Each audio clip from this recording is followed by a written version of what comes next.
Hi, everybody. It's just 11 a.m. We'll get started in a second. Just want to give people a few more minutes to gather. Thanks.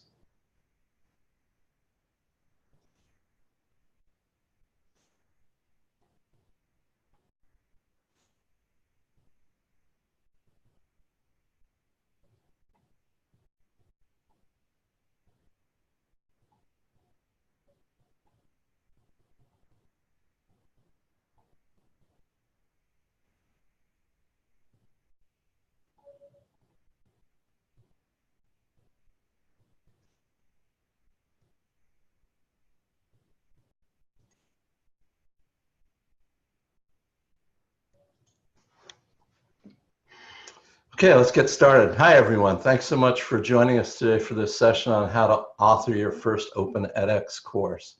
Excited to have so many people registered and interested. My name is Harry Klein. I'm part of the customer success team here at Upsembler. We've got a lot of content to share with you today, but I want to ask you to please feel free to share any questions you've got using the question feature in Zoom. And we'll review those and we'll try to answer as many of those as possible. Just briefly, a word about Upsembler. We're the leading platform for experiential learning. We streamline and simplify online learning and computer labs so you can focus on what truly matters, your learners. We've got two flagship products, Tahoe, which is our online learning platform. It's a SaaS platform powered by Open edX, and Virtual Labs, which provides learners with hands-on training labs so they can learn by doing without having to configure any software, download any software, etc. You're in great hands today as Matthew Harrington and Cody Carson are going to share with you some of the most important steps you need to follow to setting up your first Open edX course. If you've already set up some great courses, terrific. There will be plenty of reminders that you will be able to use to positively impact you and your learners' experience. A brief agenda today, but chock full of content. Before we get started, I want to share a couple of poll questions with you, just to get a sense for who's on the call with us. First poll. So how familiar are you with creating courses in Open edX? Very familiar, moderately familiar, somewhat familiar, not familiar at all. Give everybody a couple of seconds to answer that.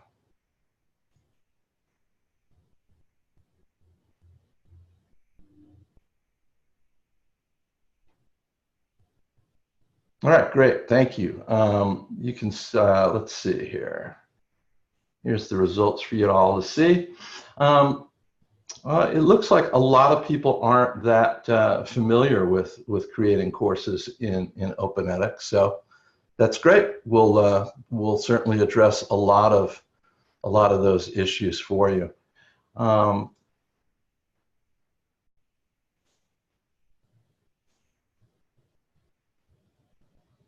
Oops.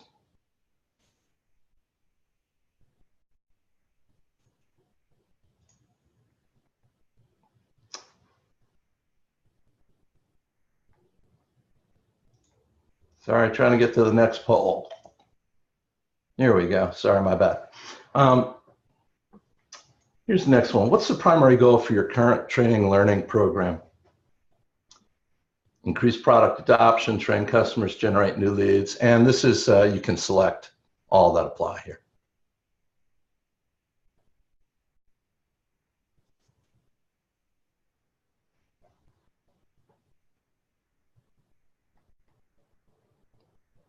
Give everybody a couple more seconds. Looks like we've got almost everybody.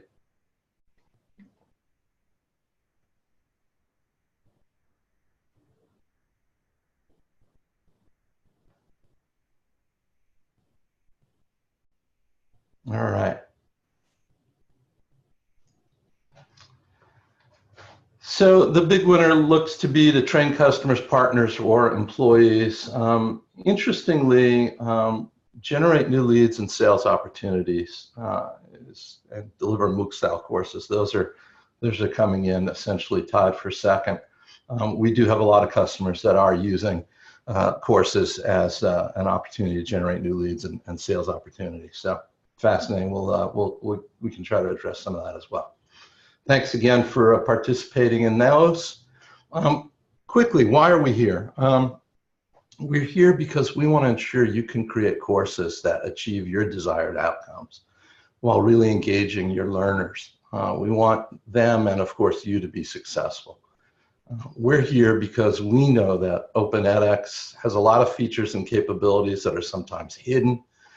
In the allotted time today, we can't possibly show you everything there is to know about course creation and Open edX. We typically spend an hour and a half to 2 hours on basic Open edX training with new customers and schedule additional trainings as needed. But that said, you're in great hands with Matthew and Cody, and I'm going to get out of the way so that they can get started. Thanks. And a reminder that your audio is muted, so we can't hear you. Use the chat. Thanks. Matthew. Alrighty, thanks Harry. I'm going to share my screen so we can actually get into it. So the main place where we do course authoring in Open edX is, of course, Studio. For those who've used it before, you'll be familiar with Studio. Those who haven't, you will be soon. So first things first, we're going to do, this is our first dashboard page. So we're going to create a course. That's kind of the point of being here, right? So I'm going to hit create new course, and I'm going to give it a name. So as Harry mentioned, I can't possibly cover everything in this session. We're planning on doing this demo for about another 30 minutes. And so I'm going to fly along at a bit of a pace here. Obviously, this recording will be available afterwards. But for now, I'm just going to whip through if I don't lose my train of thought halfway through a sentence, that is. So you'll see here, I've given my course a name. That's kind of the public display name for the course. We can change this however we like later. My organization, our Tahoe customers will have this set automatically. So if you're on Tahoe, I know we've got a few of our guys on here, you won't be seeing this field because that's automatically set for you. But it's just to identify you, your organization to your learners, see who the course is from. Your course number is a unique identifier for this course. You see, I've called this one OE102. That's because rather foolishly on our dry run, I used up OE101, which was what I was going to be using. So that's Open edX 102. And course run is the term in which your course will run. I tend to keep these generally vague. That's because things like your organization, your course number, and your course run can't be changed later without re-importing your course as a new course. It's a bit fiddly. But if we keep these as they are, nice and short, so that they're easy to identify, you sometimes get people who try to put in huge, long identifiers for different courses. That's kind of a bad idea. You want to keep them nice and short so that they're easily identifiable and pastable and copyable later. For now, though, I'm going to create this course, and we're going to get straight into it. Apologies if there's any delays. My connection's been a bit dodgy today, but hopefully it won't drop out midway through this webinar. That would be incredibly embarrassing. You see that drops us straight into this course outline. And the first thing I'm going to do is not actually do anything with the outline. And despite the fact that it's the basics, the first thing I always do when I create a course is I make sure nobody can possibly ever find it on my LMS, the student end of things. So actually the first thing I'm going to do is go into my advanced settings. This seems a little bit counterintuitive, the way I do things, but this is the way I work. As you work with a platform, you'll typically find your own ways around and your own flows for how you like to do stuff. What you're going to see today is mine, yours will vary. So on this page, we've got a whole bunch of options that I'm not going to get into right now. But what I'm going to do is look up, what am I doing? I'm going to go down to catalog. So this lets me set whether the course is visible in the catalog. I'm going to set this to none. Nobody can find the about page. Nobody can find it in the catalog. I know that as I'm working on this course and while stuff is set up, that's hidden. I can do whatever I like. I can set the release dates to release. I can do anything to test it out and try it without risking anyone finding my course, which is especially important on a live platform. On a lot of open edX sites, you'll see if you go looking around, occasionally you'll find the weird sandboxes in the catalog. That's because by default it's visible to the catalog. Now that I've set that, I know that I'm safe. I'm going to go into my schedule and details. And in my schedule and details page, I'm going to be doing things like setting up my course dates. There's things like adding a course image to identify my course. There's setting up the about page, writing who the instructors are, that sort of thing. At some point we'll get there, but this is because this makes it real to me. When I'm setting these things up, if typically I'm going to know my date. Even if I don't know my date, I'm going to have a rough idea. I can always change it later.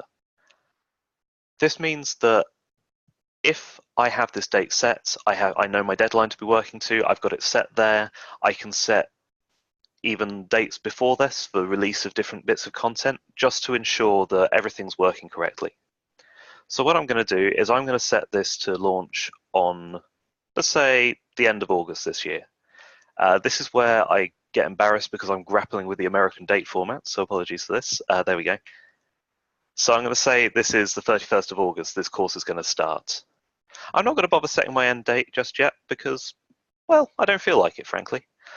My enrollment start date, I'm going to say that people can enroll a month beforehand. So this gives me a kind of schedule for this is when the course will start being advertised to learners. And then a month later is when they'll actually be able to start seeing their content. The other thing that I'm going to do while I'm here is I'm going to upload a course card image and realize that my course card image has in fact disappeared. So I'm not going to do that right now. It's gone somewhere. In fact, you know what? Let's do it live. Let's go. So my preferred site for this sort of thing, Pexels. I love it. Let's look for a studying image. So this is CC0 public domain, royalty-free images. Great. It's a plug for business, not even ours. And I'm going to drop that in here right now. So if I just find this, there we go. Normally I should probably optimize that for web viewing and that sort of thing, which I did earlier, but apparently that image has disappeared. So you see, this is now my course card image. I'm going to save that for now. I'm done here. There's all sorts of other stuff that I could set up, but we don't have time for all that. This is obviously something that goes on for a period of time. But what I'm going to do after that is set up my grading. You know, so I've not even touched content yet. I'm still talking about grading. That's because for me at least, I like to have a focus on what exactly learners are looking to get out of this course from the start. And 90% of the time, they're going to want to earn a certificate. They're going to want to complete the course. They want to know that they've done everything, they've passed, they've failed, whatever. Obviously, there's a strong drive for knowledge, but if you're issuing certificates or something like that, you need to have a firm grasp of exactly how you're going to structure that grading and how they're going to earn that certificate. It's not something you can just tack on at the end. It's too important for that. So what I'm going to do is I'm going to say that this course, I'm going to be quite exacting. You have to get 70% to pass. You get some defaults in here. This is a pretty common thing. When you create anything open edX, you end up with defaults. You end up with templates. Just things to help you structure your thinking. For now, I'm going to delete everything here, apart from this final exam. Because this course that I'm making, this fake little course, is going to just have a single big bang exam at the end. You can, of course, mix this up. You could have assessment throughout the course. You could have different assessment points, whatever. At the moment, I'm just having one exam, which is going to be worth 100% of the grade. So you see this weighted total grade box down the bottom here. And from that, that's pretty much all the setup we need to do for this grading. Again, this is just a quick example. You probably want to put more thought into it than, hey, you know what, I feel like having an exam. That's not great. But now that that's done, it's time to actually start thinking about content. So what I'm going to do is I am going to invite Cody. And Cody's going to serve as kind of my extra author on this. He's going to be my other pair of hands, and he's going to walk you through components when we get to that bit. So you see, all I need to do here, he's registered. I'm going to invite him. In fact, I've already invited him before, so my browser knows about it. Great. So you see, right now I'm adding Cody as a staff member. There are two kind of staff levels of access. One of them's admin, who has control over staffing and a few of the more serious settings, whereas a staff member is an author. They get to author stuff, they get to add students, modify grades, all that stuff that you'd expect from an instructor. So now that I've got all that set up, now I'm finally going to get to the fun bit, which is the content.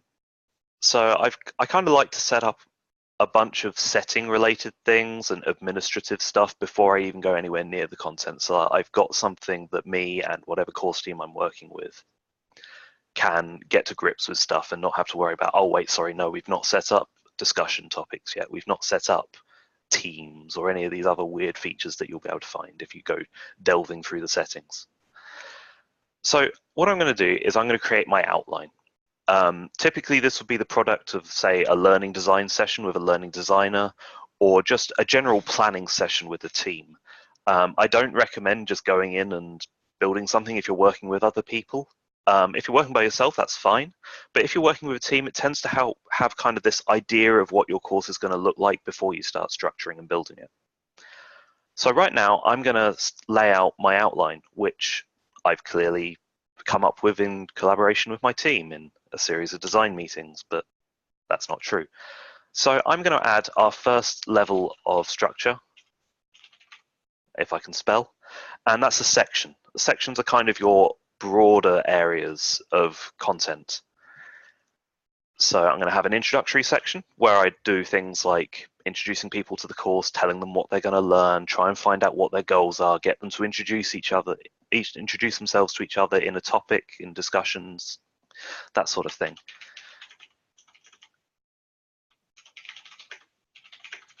In my first section, I just have content. So this is what this course is going to be about. I'm going to say this course is going to be about, I don't know, making courses. Let's get really meta. So this obviously is just going to be your broader sections. These might be things like working with your first cat. I don't know. This could be anything that's just a large area of stuff that you're going to break down into smaller chunks.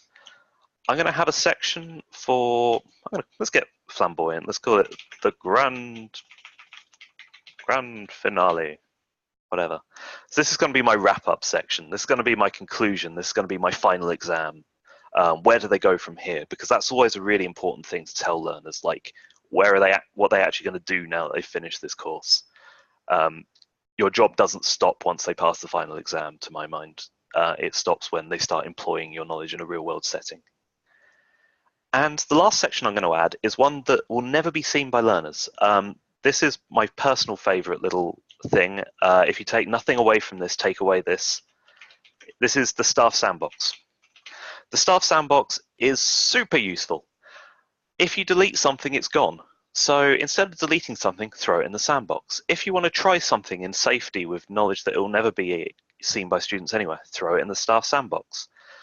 This is a place for your authors to play and store things and work that will never be seen by learners. And to set that up, what I'm going to do is I'm going to click this configure button, advanced, hide from learners. So you see this now contains staff only content. This section is now only for staff. Staff will see it, nobody else will. It's great. You can just throw whatever you like in there. It's a workspace, a play space. And if you want to move something later, you can just drag it out of the staff sandbox and into another section. What I'm going to do now is I'm going to add the subsections to my sections. That's kind of the lower levels of content. So these might be your individual topics that you want to master. These might be anything really, just lower level subject areas. So I'm going to stop talking and get those in. So in my introduction, I'll have a getting started. Why not? Whoops. I'll have a studying this course, kind of have a place to lay out the ground rules and explain how to navigate the site, because that's not always something that you can assume. If this is their first class on your platform, maybe throw some information within the course to just kind of help them orient themselves.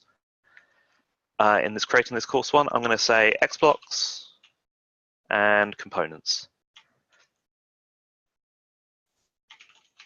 And like I say, if you want to reorder stuff or move stuff later, that's super easy. Like, actually, I think components should go before X blocks because X blocks are like advanced components. They're optional plugin stuff. So obviously you need to know about components before X blocks. So I'm just going to drag this up here. Boom, it's done, it's moved. I've fixed the problem. In this section 2, I'm going to talk about course admin, why not, and running discussions. This is obviously just for show. This is just to give us the feel of a course in this case, but if we lay it out, it makes it feel like a real course. It reminds you what still needs doing. You can see what's published, what's not published, what's released, what's unreleased. And in this one, I'm going to have a final exam and what happens next. So all this is now laid out. I'm not going to do anything else here because magnanimous man that I am, I'm going to just delegate everything to Cody because I can't really be bothered to work on this course anymore. I got other things to do. So I'm going to stop sharing now and hand you over so that he can show you how to do components and stuff like that. Awesome. Thank you, Matthew. I appreciate that. Okay, guys, let's hop into making a little bit of content. I'm going to share my screen. 1 second. This is where we were. Perfect. Okay, so now we're in studio, right where Matthew left off. As you will see, I popped right into this course as soon as he invited me, but I don't see any of the same framework. I'm going to go ahead and refresh this outline just to see if it's there. And this is a really good way of sort of operating, I think, is having someone set up a framework for your course authors to work in. And like Matthew said, a lot of this stuff is movable. But check this out. I just refreshed this page, and all of a sudden, I've got this entire course outline ready to go. I can move around and sort of add content wherever I want. I'm going to start by adding content to the component section. We're going to talk a little bit about the components, which are the sort of granular elements of creating a course. You'll notice I just clicked Add New Unit, and what Open edX is going to do now is it's going to take me to the unit authoring page, and it's going to give me the opportunity to name this. So instead of just adding this back to our course outline, it's taking me to a place here where I can actually begin creating some content. And it's going to prompt me to name it, and I'm just going to call this HTML, video, and discussions, because that's what we're going to add here. So the first thing that I'm going to do is I'm going to add an HTML component. And I think I just want to add a little bit of text here to say, hey there, welcome to this course. Or maybe this is something that I'm going to use to explain a little bit of a concept to someone. And so I'm going to click HTML. And basically, all the HTML components are the same thing. It's just you have different levels of prefabrication. Kind of what Matthew was saying, Open edX loves to give you examples of things as a place to start. The only one that it really doesn't do that with is the text one, which I'm going to go ahead and use just to show you guys what this looks like. This is a text component, a text version of an HTML component. And as soon as we click this edit button right here, it's literally just a what you see is what you get editor. You guys have seen these 1,000 times, I'm sure, in any of your favorite word processor. So maybe I'm going to type a little bit of a welcome message right here, and maybe I want to make this a heading. And then underneath, you can type all sorts of information. You can make lists. You can really do kind of anything that you would want to do in any old HTML, or what you see is what you get text editor, just right here in Open edX. And I'm going to click Save, and you'll see as soon as I click Save, we've got that right there ready to go. The next thing I'm going to do is I'm going to add a video. Let's try that here. Actually, no, hang on 1 second. I'm going to add an image. Let's put an image in here. So we've got some text. We need something a little bit more visual before we get all the way to videos. So in order to add an image to your course, the first thing you have to do is navigate to your files and upload section. Now I'm going to do something a little tricky here. I'm going to open this in a new tab. This is just sort of a tactic that we like to advise people to use, and we like to use ourselves whenever we're creating courses, is just to keep that files and upload section open in a new tab, because it's a place that you're probably going to be hopping back and forth to and from fairly regularly. This is the central sort of file repository for your entire course. Any files that get used anywhere within your course have to be uploaded here first. So that's what I'm going to do. I'm going to click Upload New File. Then I'm going to click Choose File. And here under Downloads, I've got a couple of images that should be ready to go. And as soon as I click OK, this is going to upload this right here into my course. And it's going to give me a little static URL. And this URL is what we're going to use to get this image into different parts of our course. And so now we'll see that this is here. And I'm going to add another text component. And I'm going to call, I'm going to go ahead and rename this. I'm going to call this an image so we know exactly what we're doing here. And back in this edit section, there's a little insert edit image button. And as soon as I click that, we're given an opportunity to paste that source link in. So I'm going to do that. And then I'm just going to call this darts and hit OK. And that will insert that right into our course. And as soon as I hit save, we'll be able to see what this sort of looks like on the studio side. The next thing I'm going to do is I'm going to add a video. Videos are obviously, they're kind of the bread and butter of any online course. These are where we're going to put in any sort of lectures that we might have, or just, you know, demonstrations of anything. You'll notice that as soon as I clicked that video button, we've got an image here of Anant Agarwal. That's the founder of edX. And this is the default video that OpenEdX likes to use for this type of thing, because why not? Why wouldn't you?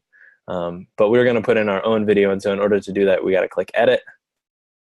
And we'll notice that the default video URL is right here. But in order to paste in our own link, we got to go to YouTube and grab it. I just so happen to have a video pulled up ready to go. And the easiest way to sort of grab this is to click that URL bar up there. Or if you want, you can click this share button down here. And you can copy that link just like that. And I'm going to tab back over to where we were. And I'm going to replace this link with the one I just copied. And as soon as I hit save, we'll notice that we've got our own video just right there. Super easy. And if we want to, if our video has a timed transcript associated with it, and then that transcript is on YouTube, all we have to do is click Import YouTube Transcript.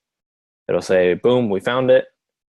Click Save once again, and we'll have our timed transcript on the right side. And this is really one of sort of the killerest features about the OpenEdX video player, is this interactive transcript, which is searchable by students who are looking for information in their course. You can make that downloadable, so if they would rather just read it, they can. Or you can even click on different parts of it.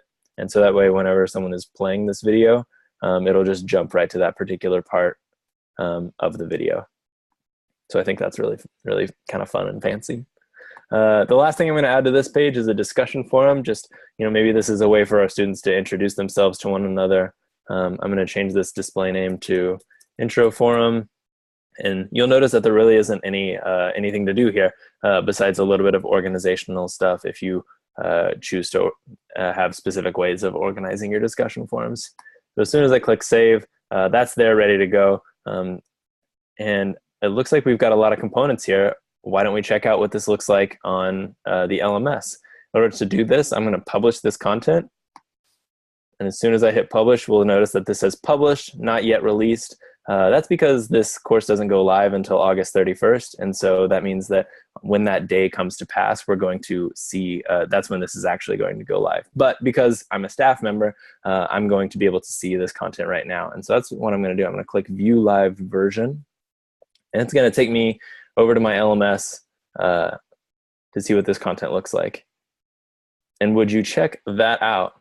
This is the student-facing side of our course. This is exactly what our learners are going to see when they come here.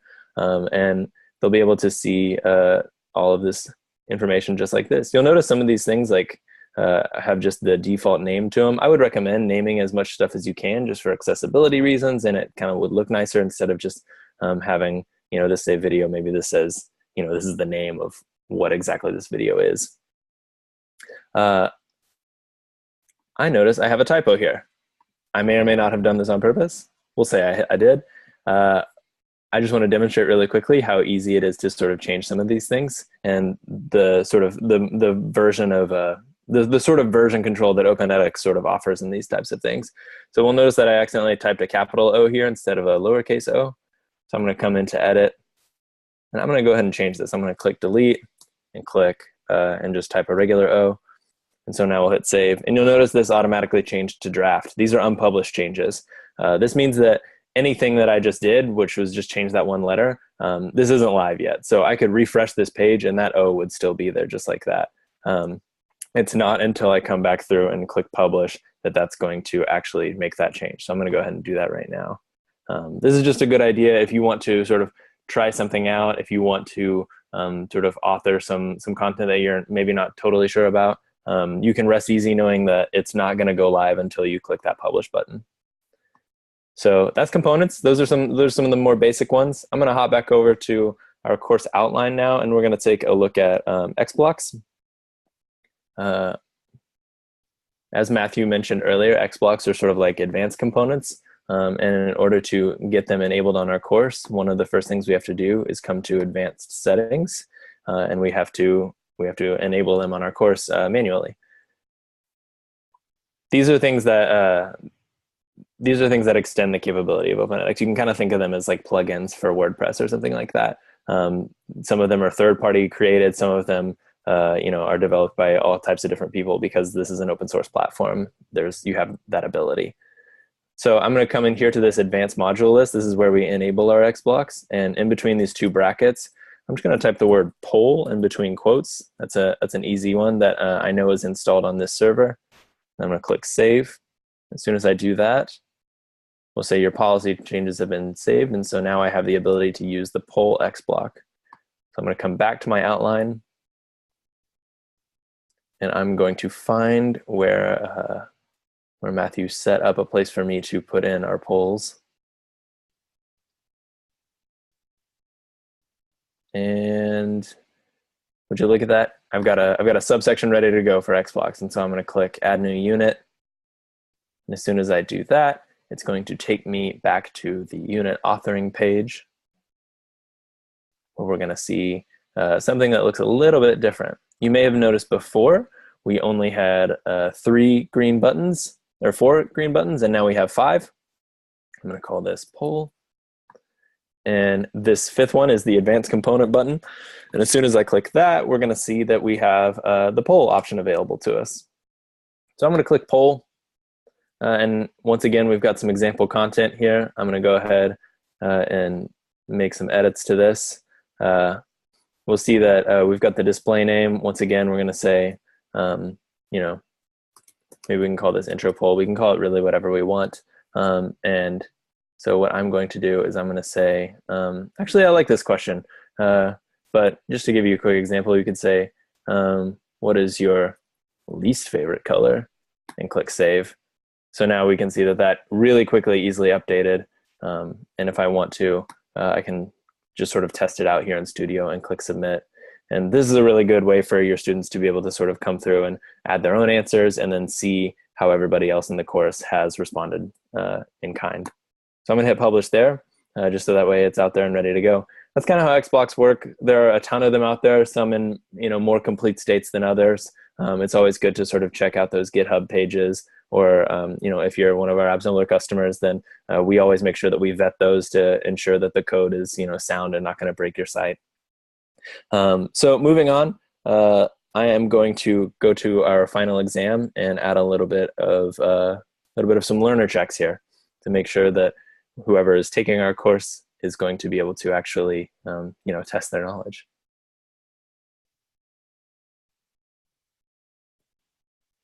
So once again, we're here in our course outline.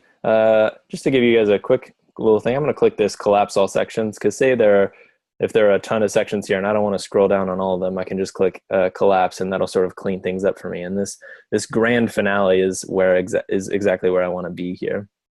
And under this final exam subsection, that's where I'm going to add some questions. I'm going to click add new unit, and I'm going to come in here and just show you guys what it looks like to add some problem components to our course.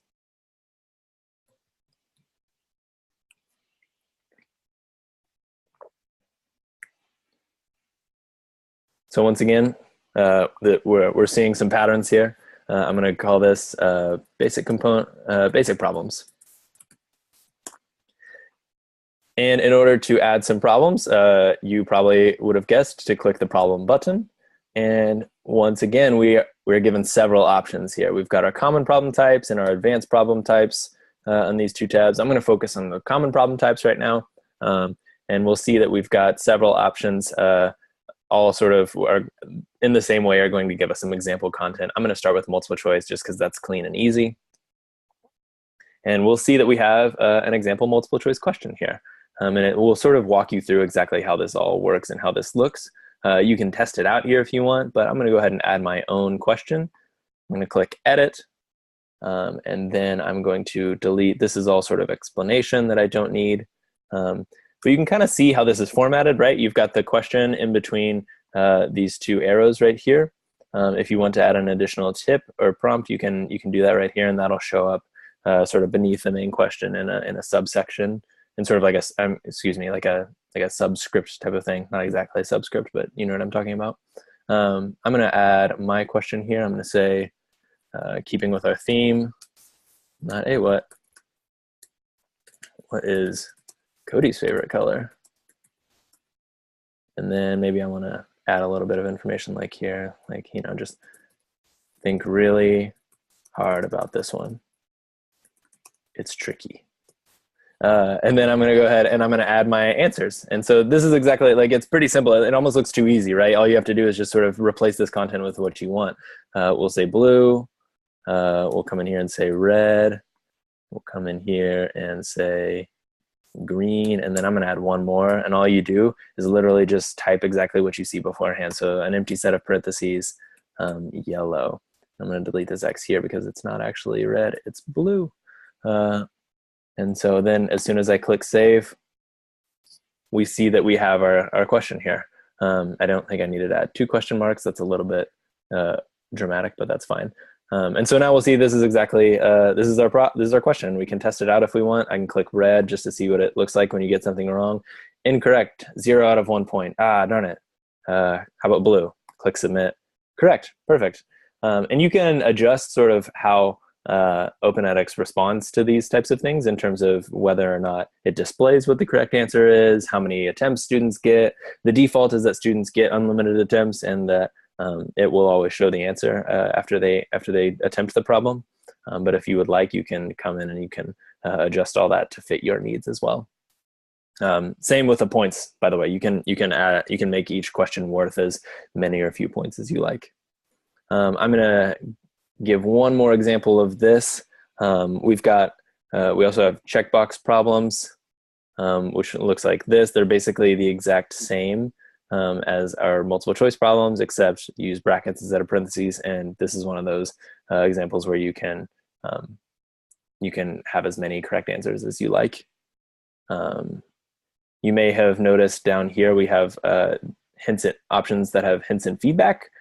Basically what these are options, this is sort of a function for you to be able to kind of, lead your learners through some of these questions if you'd like to sort of, give them some training wheels, so to speak. So for example, let's try this with a drop-down question. You'll notice that now we have this hint button right here. And as soon as you click that, you can have a hint that shows up below the question. Or if someone selects an incorrect answer and hits submit, it'll say no, and then it says incorrect, and this is that feedback. This is that sort of feedback that responds directly to the question or to the answer that they chose. And so if you click edit, it's starting to look a little maybe more complex, but it's really not that bad. You'll just see that we have all of the answers in our drop-down question are kind of on this list underneath these double brackets, and in between these, these fancier brackets that I don't know the actual name for. This is where you can provide the feedback, so you can choose exactly what a learner sees if they choose this correct answer as opposed to this incorrect answer. Hints appear at the bottom here between these two vertical lines. You can add as many or as few as you want. I'm not going to bother you guys with going through and adding my own stuff, but you can see how this is really just sort of, it leads you along the way, right? It's sort of, color by numbers, so to speak. So I'm going to hit cancel, and I'm going to publish this. Great. Now we have this published, and if we want to, we can click View Live Version, and we can see how this is going to look to our learners to make sure everything is, sort of on the right course. So we've got our basic problems. We've got our first multiple choice question here. This is that display name. Once again, naming things is going to be pretty important to making your course sort of just look good and make sense. So we've got what is Cody's favorite color. Think really hard. It's blue, I think. Perfect. And then we've got all of these other problems down here. So it's looking good. You'll notice these buttons that say submission history and staff debug info. These are only visible to me because I'm a staff member. Those won't show up, obviously, if I'm just a student that is enrolled in this course and taking it.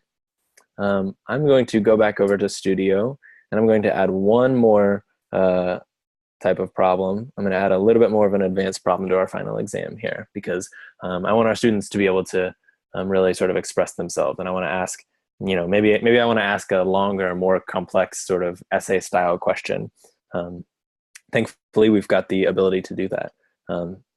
I clicked new unit right here, and you have this this sort of miniature outline to make sure that you're keeping your place within the section we're in and the subsection.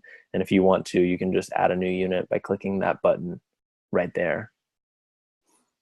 And that will create a new unit for you without you having to, back out to the course outline first.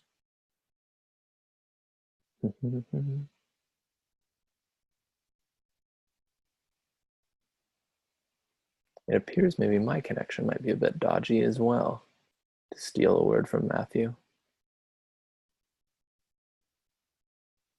I'm gonna stop that. I'm gonna go back out to our outline.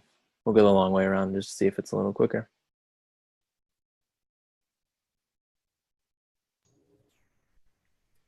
Cody, while you're doing that, Yeah. quick question. Somebody's asked if you have to manually number problems in the title. Oh, interesting. Because I'm assuming you're seeing things like how this isn't numbered automatically. Yeah, I think you would. I think that would be something that you would want to add in that display name. It's not going to number these by default just because that's not necessarily always a use case that people will have. Maybe they don't want their problems to be manually numbered. So if you're building out, a quiz or an exam like this, and you want things to be numbered in that way, yeah, I think you would want to come in and edit that display name and number them manually yourself, which you can do by clicking Edit here, and then there's a Settings tab. It might also be good to just go view the live version and see and see how the navigation will look to the student, so that you can see how that. Yeah. Yeah, sure. No, that's a great point. So this is the so once again, this is the student side of things, and their navigation exists over here on this left-hand side of the screen. And you'll see that we have all of these sections that we can expand or collapse sort of as we see fit or as we have the need. And underneath each section, we have the subsections of the course. And so if I want to go to my component section, I can just click expand on this particular section and click components, and it should take me right there. And that way we'll be able to, you can easily sort of hop around and see different parts of the course.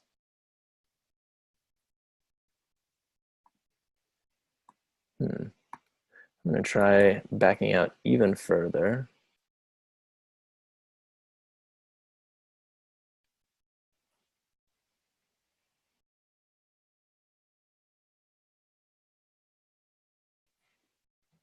That's no good.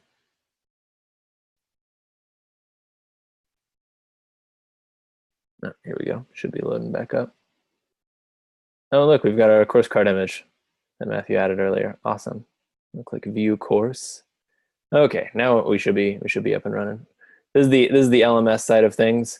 I'm going to hop over and see how things are looking in our final exam. So far, so good. You'll notice you also have these View Unit and Studio buttons. These are really handy, I think, in order to just sort of hop exactly to a particular part of your course without having to, find it, go back through Studio and get there like manually. You can just use those buttons. I use them fairly regularly.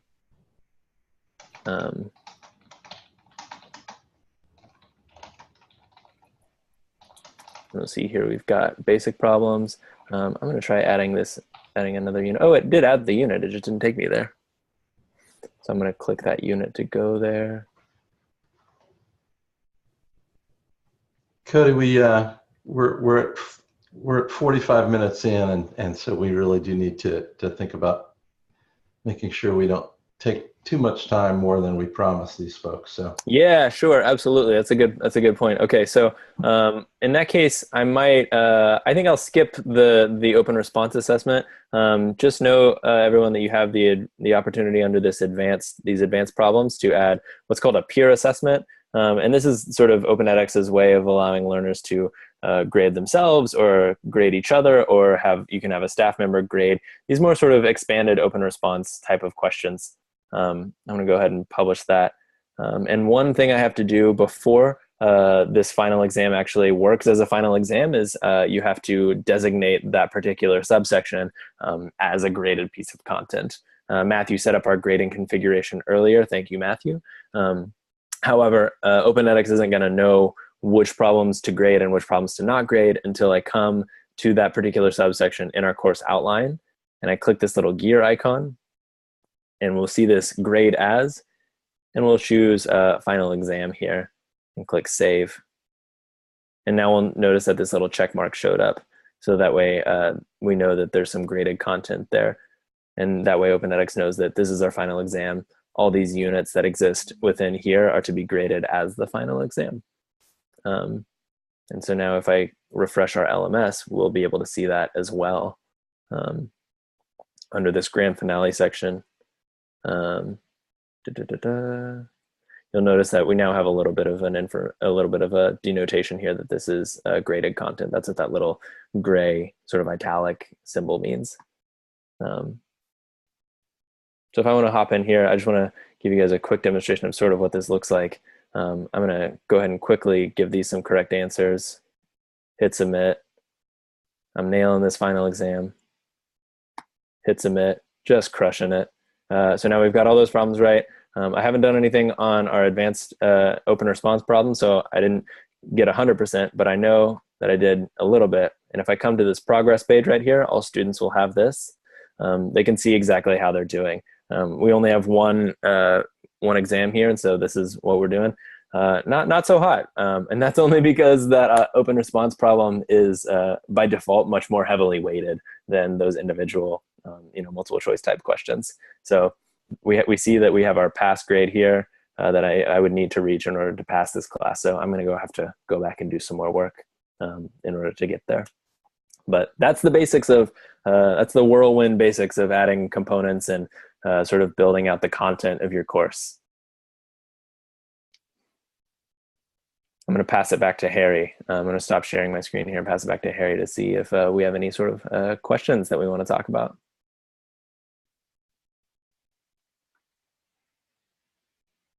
Oh, Harry, you're muted. Thanks, Cody. Thanks, Matthew.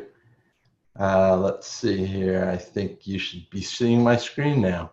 Thanks so much. That was great. Really appreciate it. And thank you all for all of those questions. I realize we're running a little long, but you kept us very much engaged. So we learned how to create a course, how to set up a course ready for authoring, how to author a course with some basics, basic components. I do want to share one more poll question with you all. Let's see here. Here we go. And that's simply, how soon are you looking to deliver your own online courses with Open edX? And you can see the choices there. So I'll give you a few seconds to fill that out.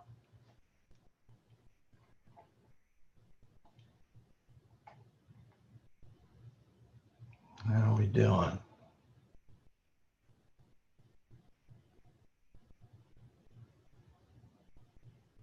All right, gonna end the polling in 3, 2, 1.